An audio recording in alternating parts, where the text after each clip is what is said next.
जय श्रीराम. रहस्य श्री राम रक्षा स्तोत्राचे याच्या 8व्या भागात आपले सर्वांचे स्वागत. 7व्या भागात आपण बघितलेच होते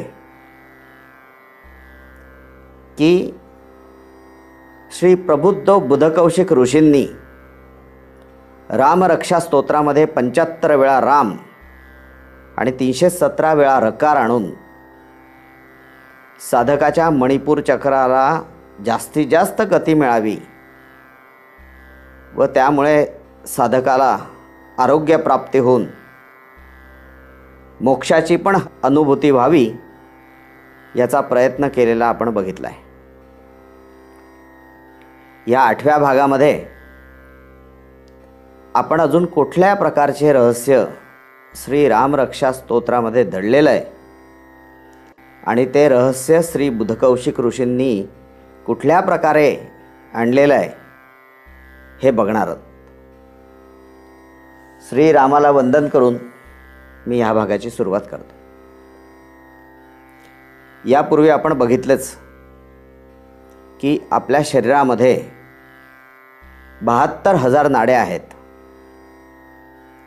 आणि त्या 72,000 नाड्या त्यातल्या 3 सोडल्या तर सर्वच्या सर्व नाड्या नाभीमंडलापासून उगम पावतात आणि त्या आपल्या देहाच्या सूक्ष्म व स्थूल अवयव म्हणा, इंद्रिय म्हणा, इथे जाऊन त्यावरती नियंत्रण करतात.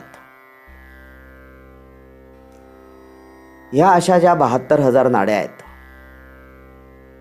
यापैकी योगशास्त्रानुसार 10 नाड्या महत्त्वाच्या मानल्या गेल्या आहेत. त्या 10 नाड्यांची नावं सांगतो म्हणजे समजण्यास अजून सोपे जाईल. पहिली नाडी आहे सुषुम्ना, दुसरी इडा नाडी, तिसरी पिंगला, चौथी गांधारी, 5वी हस्ती जिव्हा म्हणजे हस्तीची जीभ, 6वी पूषा, 7वी यशस्विनी, 8वी अलंबुषा, 9वी कुहू आणि 10वी शंखिनी अशी त्याची नावं आहेत. ह्या 10 नाड्यांपैकी पहिली सुषुम्ना सोडली तर सर्व नाड्या म्हणजे उरलेल्या 9 नाड्या ह्या आपल्या शरीराच्या 9 द्वारांवरती असतात.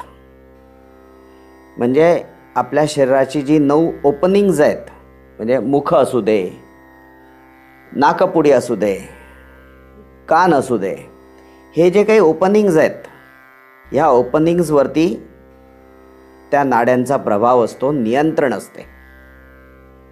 आणि ह्या महत्त्वाच्या ह्याच्याचसाठी आहे की आपल्या शरीरातलं स्थूल किंवा सूक्ष्म इंद्रियाचा जर कधी आपण विचार केला तर सर्व इंद्रिय ही आपल्या त्वचेच्या आतील भागात आहे. म्हणजे त्यांचा बाह्य वातावरणाशी काहीही संबंध नसतो.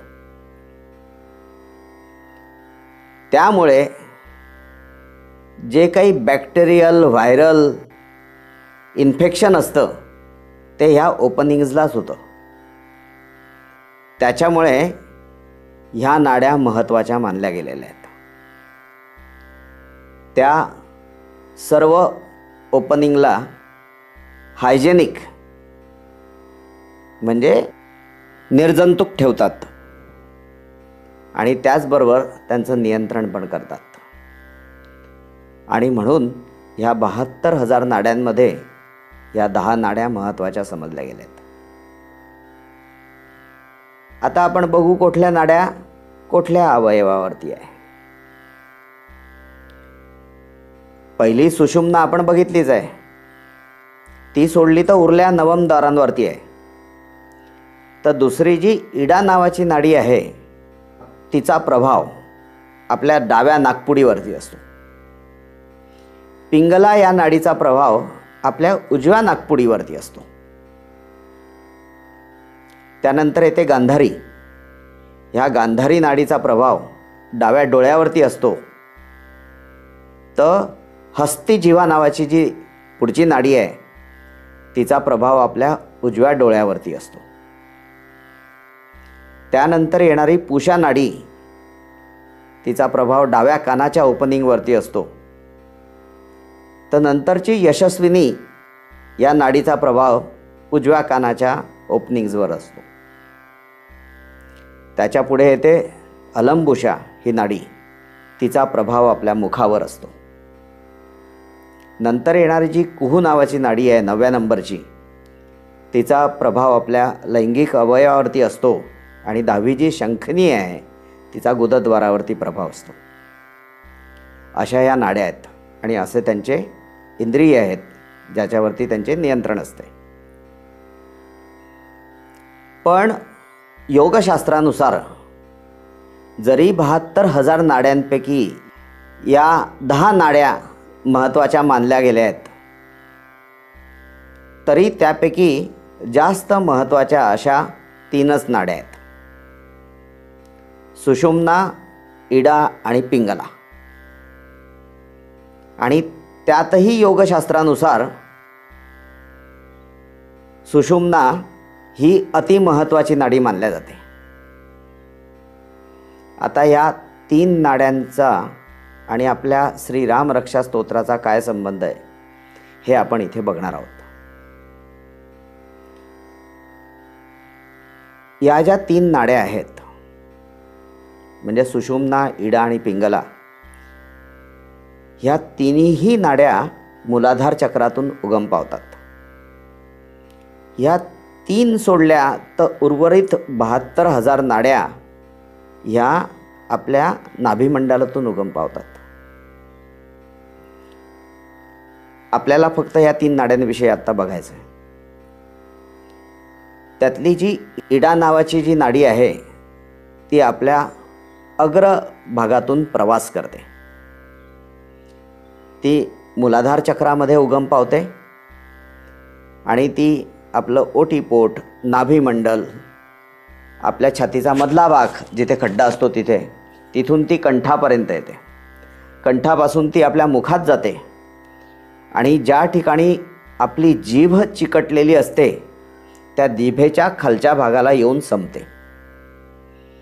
म्हणजे त्या नाडीचा उगम मूलाधार चक्रातून ती नाडी आपल्या जिभेच्या खालच्या बाजूला संपते. पिंगला नाडी जी आहे ही पण मूलाधार चक्रातच उगम पावते, पण ती आपल्या पार्श्वभागावरून प्रवास करते. ती कमरेकडून, पाठीकडून मानेपर्यंत पोचते. मानेतून ती आपल्या शिरोभागाला जाते म्हणजे इथे, आणि शिरोभागावरून ती पुढे आपल्या भाल प्रदेशावरती येते. तिथून ती भ्रूमध्याला क्रॉस करते आणि त्यानंतर नासिका पार करून ती आपल्या मुखातल्या आतल्या टाळूला येऊन संपते. म्हणजे इडा नाडी जिभेच्या खाली संपते आणि पिंगला नाडी ही आपल्या मुखातल्या आतल्या बाजूच्या टाळूला संपते. या ज्या दोन्ही नाड्या आहेत यांचे भाव हे अत्यंत एकमेकाच्या विरुद्ध आहे. म्हणजे एक श्वेत असेल तर दुसरी श्याम आहे, एक उष्ण असेल तर दुसरी शीत आहे, एक सूर्य असेल तर दुसरी चंद्र आहे. इतका तो विरोधाभास आहे. आणि ह्या ज्या नाड्या आपल्या मुखामध्ये येऊन संपतात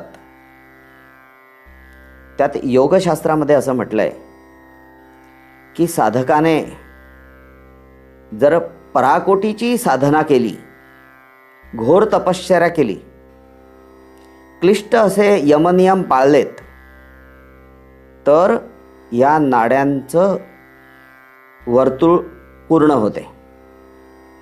म्हणजे त्या इडा आणि पिंगला नाड्यांमध्ये अनुबंध तयार होतो आपल्या मुखाच्या आत, म्हणजे साधकाच्या मुखाच्या आत. आणि जेव्हा ह्या विरोधाभासी नाड्या एकमेकाला मिळतात, त्या मिळाल्याबरोबर प्रचंड ऊर्जेचा स्रोत तयार होतो साधकाच्या शरीरामध्ये. आणि हा तयार झालेला स्रोत मूलाधार चक्राकडे जातो आणि तिथून तो सुषुम्ना नाडीमध्ये शिरतो. ही जी सुषुम्ना नाडी आहे ती पण मूलाधार चक्रात उगम पावते आणि ती आपल्या मेरुदंडातून म्हणजे स्पायनल कॉर्डमधून थेट सहस्त्रचक्रापर्यंत जाते. तर अशा ह्या सुषुम्ना नाडीकडे जेव्हा प्रचंड ऊर्जेचा स्रोत जातो तेव्हा सुषुम्ना नाडी स्पंदन पाहू लागते आणि हे स्पंदनं वाढत जातात. ते स्पंदनं वाढत असताना सुषुम्ना नाडी तिच्या तळाशी जास्तीत जास्त ऊर्जा साठवते आणि एक वेळ अशी येते की ऊर्जा साठवण्याची क्षमता सुषुम्ना नाडीची संपते आणि तो ऊर्जेचा प्रचंड स्रोत हा सुषुम्ना नाडीतून सहस्त्रचक्राकडे झेपावतो आणि सहस्त्रचक्राला प्रचंड ऊर्जाच्या स्रोताने धक्का मिळतो. हे सहस्त्रचक्र वारंवार उद्दीपित होत राहतं, वारंवार त्याला धक्के मिळतात, कारण साधकाच्या साधनेने सातत्याने इडा पिंगलेचं वर्तुळ पूर्ण होत राहतं आणि तिथून प्रचंड ऊर्जा ही सुषुम्नाद्वारे थेट सहस्त्रचक्राकडे वारंवार प्रक्षेपित होत राहते. आणि जशी जशी सहस्त्रचक्राची गती वाढत राहते तशी तशी अशी एक वेळ येते की हळूहळू ते सहस्त्रचक्र उमलायला लागतं. कारण सहस्त्रचक्राला सहस्त्रदल म्हणतात, कारण त्याला 1000 पाकळ्या असतात. या त्याच्या पाकळ्या उघडतात आणि ते उघडलेलं सहस्त्रदल, त्याला योगशास्त्रात फार सुंदर नाव आहे, ते म्हणजे ब्रह्मरंध्र. हे ब्रह्मरंध्र उघडतं. हे ज्यावेळेस उघडतं त्यावेळेस त्या सुषुम्ना नाडीच्या तळाशी असलेली कुंडलिनी ही हळूहळू जागृत व्हायला लागते. कारण सहस्त्रजल उघडल्यानंतर जो त्याचा स्वतःचा ऊर्जेचा प्रवाह असतो तो सुषुम्नेद्वारे परत कुंडलिनीला जाऊन मिळतो आणि कुंडलिनी ही हळूहळू जागृत व्हायला लागते. ती पण ऊर्जा प्राप्त करून घेते. जसं जशी ऊर्जा वाढत जाते तसं तसं ती जागृतावस्थेत येते, म्हणजे कुंडलिनी जागृतावस्थेत येते. आणि एक वेळ अशी येते की कुंडलिनीला पुरेशी ऊर्जा मिळते आणि ती सळसळत सुषुम्ना नाडीतून सहस्त्रचक्राकडे झेपावते आणि ब्रह्मरंध्रामध्ये ठाण मांडते. ही सर्व क्रिया ज्यावेळेस साधकाच्या बाबतीत घडते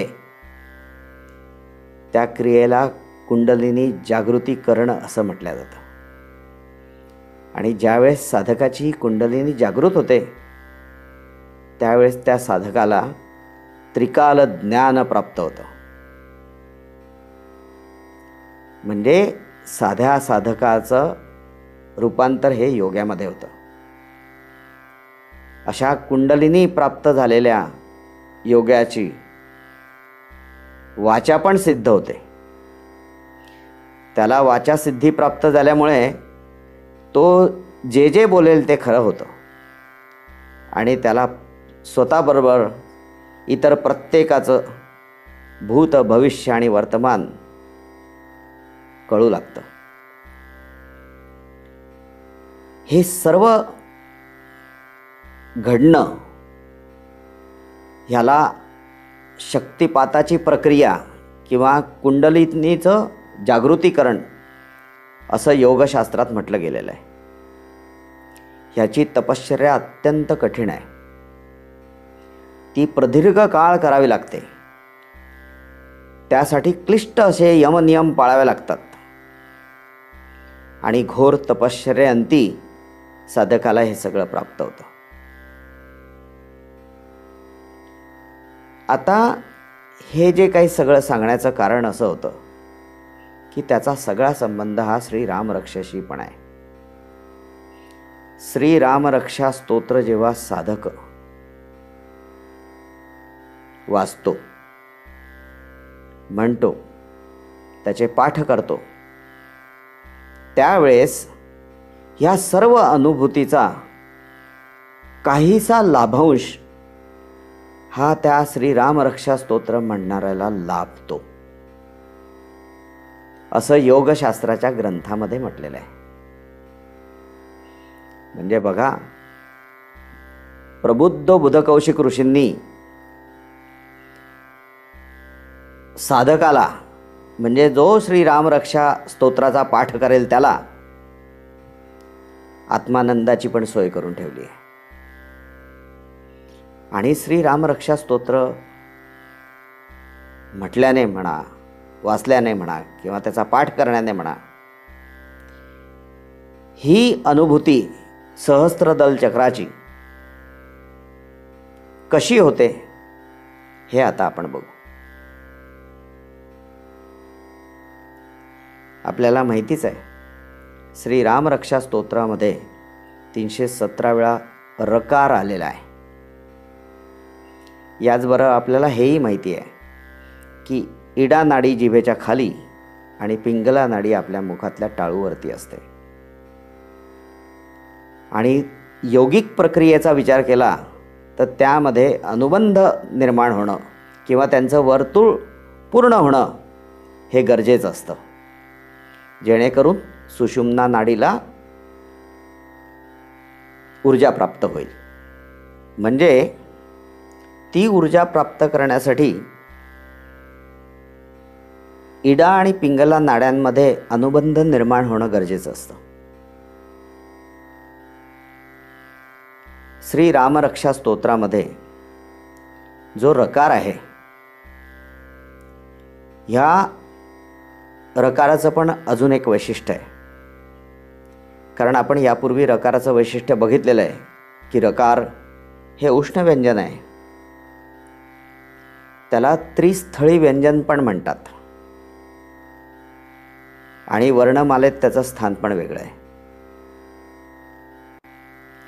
पण अजून एक त्या संबंधी वैशिष्ट्य आहे म्हणजे रकाराचं, ते म्हणजे ज्यावेळेस आपण रकार हे व्यंजन उच्चारतो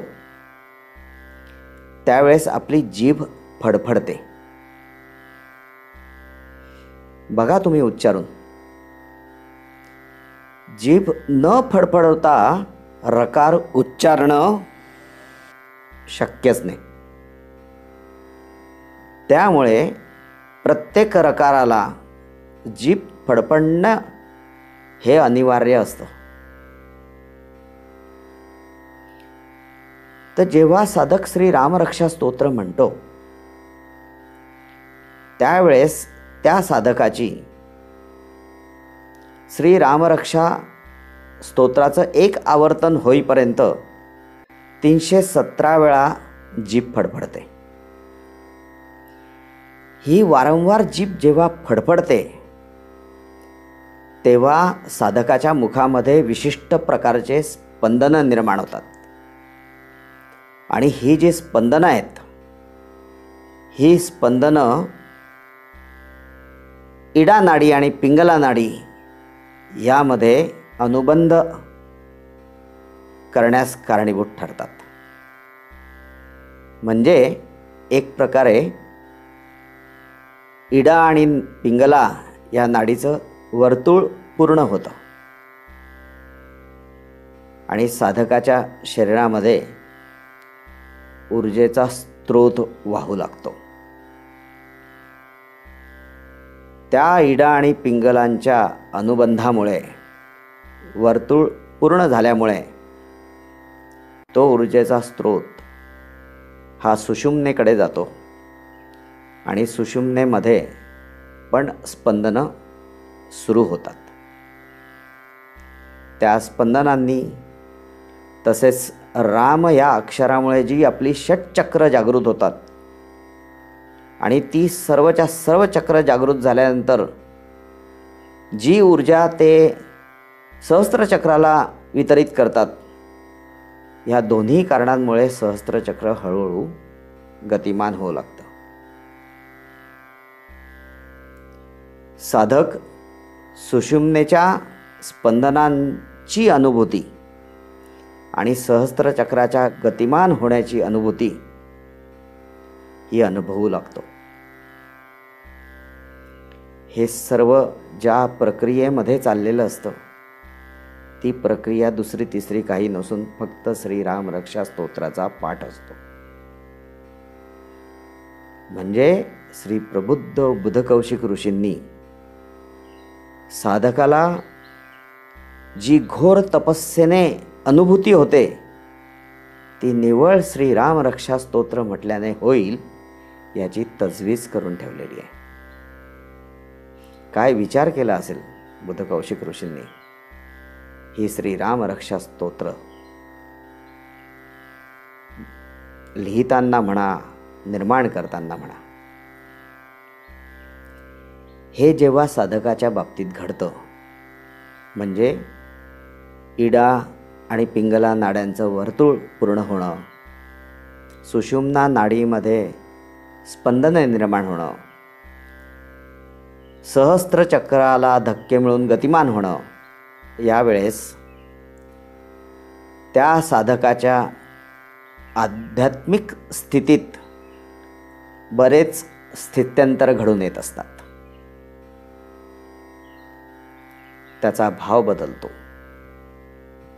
त्याचा स्वभाव बदलतो, त्याचा आचार बदलतो, त्याचे विचार बदलतात, त्याचे विकार नाहीसे होतात, त्याच्या सप्तशक्ती, सप्त ऊर्जा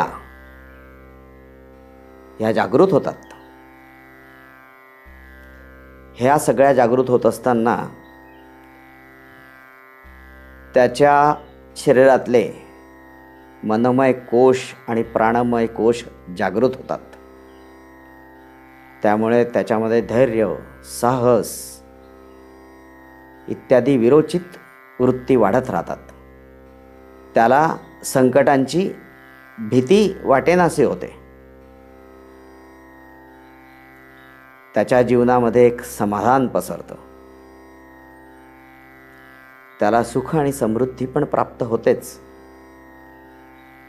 पण सुखोपभोग हा जो शब्द मी पूर्वी पण वापरला होता, त्याची त्याला अनुभूती होते. जीवनाकडे बघण्याचा दृष्टिकोन बदलतो. विकार नाहीसे झाल्याने अपप्रवृत्तींना थारा राहत नाही. हे सर्व बदल घडतात निव्वळ श्रीराम रक्षा स्तोत्र याचा पाठ केल्याने. बघा, आत्ता जी लक्षणं सांगितलीत, ही लक्षणं योग्याची नव्हे काय? नक्कीच. हे सर्व भाव जेव्हा श्रीराम रक्षा स्तोत्राचा पाठ करणाऱ्यामध्ये एकवटतात, त्यावेळेस त्या रामरक्षा म्हणणाऱ्याचा पूर्ण जीवनाचा दृष्टिकोन बदललेला असतो आणि त्याच्या जीवनामध्ये आनंदी आनंद निर्माण झालेला असतो, शांती निर्माण झालेली असते आणि त्याच्यामुळे त्याला सुखाची परिसीमा गाठता येते. हे सर्व काही घडते ते श्रीराम रक्षा स्तोत्र म्हणल्याने. हे सर्व प्रबुद्ध बुधकौशिक ऋषींनी लिहून ठेवलेलं आहे. हे योगशास्त्रात पण लिहिलेलं आहे की तुम्ही श्रीराम रक्षा स्तोत्र म्हणा, तुम्हाला अशा प्रकारची अनुभूती. हे सगळं ऐकल्यानंतर मला माहिती आहे की तुमच्या मनामध्ये प्रश्न पडेल की आपण वर्षानुवर्ष श्रीराम रक्षा स्तोत्र म्हणतो, पण असं काही आपल्याला अनुभव आलेला नाही. पण मी पुढचं उदाहरण दिलं तर कदाचित तुम्हाला पटेल. ते उदाहरण म्हणजे, बघा, आपल्याला बऱ्याच वेळा असं घडतं की श्रीराम रक्षा स्तोत्र म्हणत असताना आपण तल्लीन होतो. आपण खूप मनापासून ती म्हणतो आणि ती म्हणून झाल्यानंतर आपल्याला एक कुठला तरी आनंद प्राप्त झाल्यासारखं वाटतं. आपल्या शरीरामध्ये कुठेतरी चैतन्य निर्माण झाल्यासारखं वाटतं. अगदीच साध्या सोप्या भाषेत सांगायचं तर आपल्याला छान वाटतं. हे जे छान वाटणं आहे, चैतन्य निर्माण होण्याची जी अनुभूती झालेली असते, ती अनुभूती दुसरं तिसरं काही नसून आपल्या सहस्त्रचक्राला थोडीफार गती प्राप्त झाल्यामुळे मिळालेला तो आत्मानंदाचा अनुभव असतो. आणि आता तुम्हाला पटलं असेल की ह्या अशा प्रकारचे किंवा अशा प्रकारच्या अनुभवाचे तुम्ही पण साक्षीदार आहात. आत्तापर्यंत आपण सहस्त्रचक्रांची गती आणि त्याचे साधकाला होणारे फायदे, लाभ हे सगळं बघितलं. त्यानंतर हे पण बघितलं की बुधकौशिक ऋषींनी मणिपूर चक्राचा जास्तीत जास्त विचार करून साधकाला आरोग्य आणि मोक्षाप्रती वाटचाल कशी करता येईल.